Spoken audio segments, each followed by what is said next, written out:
لا. المهم حطت كوبايه وربع من اللبن او الحليب على حسب ما بتسموه في البلد بتاعتكم.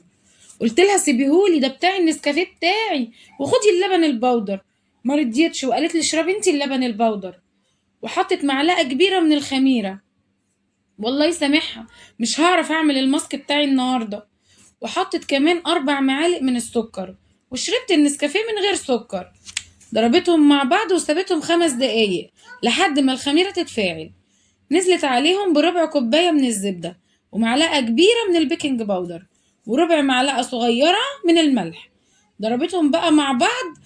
اضربي يا اختي اضربي، ما هي الكهرباء ببلاش. المهم نزلت عليهم ب4 كوبايات من الدقيق المنخول، وبدأت تعجن. سرح مع الفيديو ونسي يحط اللايك، ينزل يحطه بسرعة. دهنت البولة بالزبدة وحطت فيها العجين وسابته يخمر ساعة. أنا شفت العجينة طالعة طرية وزي الملبن، وكنت هموت بغيظي. البت دي هتعملها أحلى مني ولا إيه؟ وبدأت تجهز في الحشو. حطت بقى 4 معالق من السكر، و4 قرفة، ومعلقتين كاكاو. وقلبت كل حاجة مع بعضها، ونزلت عليها بربع كوباية من الزبدة. سايحة مش سخنة. معلش، هي مأكدة عليا سايحة مش سخنة. وكده الحشو اهو جاهز. دخلت على التوبنج والصوص. اقول لها اصبري طيب افطر، تقول لي مش مهم، المهم الوصفة. يلا مش مهم. خدت الخلاط، مش كفاية العجان.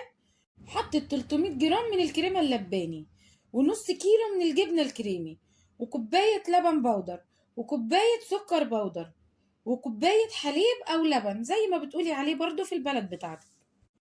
وضربت كل ده مع بعضه لحد ما الخليط كله تجانس وتقل. بصوا ما شاء الله العجينة قبت وعليت معاها، شايفين؟ عمالة توريكم وتغيظني. العجينة في ايديها حتة ملبن. خدت العجين عشان تفرده. وهنا بقى اقول لها بتعملي ايه؟ تقول لي بصور تيك توك. هتشلني. سابت التليفون الحمد لله ورجعت تكمل. فردت العجين على الدقيق، وفردته ايه على شكل مستطيل، قال يعني ما ينفعش مربع. ونزلت عليه بطبقة زبدة خفيفة جدا. وبعدين حطت عليه الحشو، وفردت الحشو وبدأت تلم العجين على شكل رول.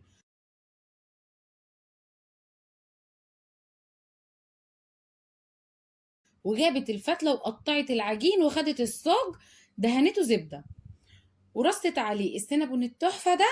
وعلى الفرن في الرف الأوسط، درجة الحرارة 190، من حوالي 10 دقايق ل 15 دقيقة. بدأت تغرف وتقدم لنا. شايفين قوام التوبنج مظبوط جدا. لازم يكون تقيل شوية زي كده، لأنه لما بينزل على السينابون وهو سخن بيفك شوية. فلو أخف من كده هيكون زي المية. تقدري بقى تعملي السينابون ده وتسيبيه في الفريزر بتاعك، وتطلعي منه واحدة واحدة. بس طبعا من غير ما تكوني حاطة عليه التوبنج.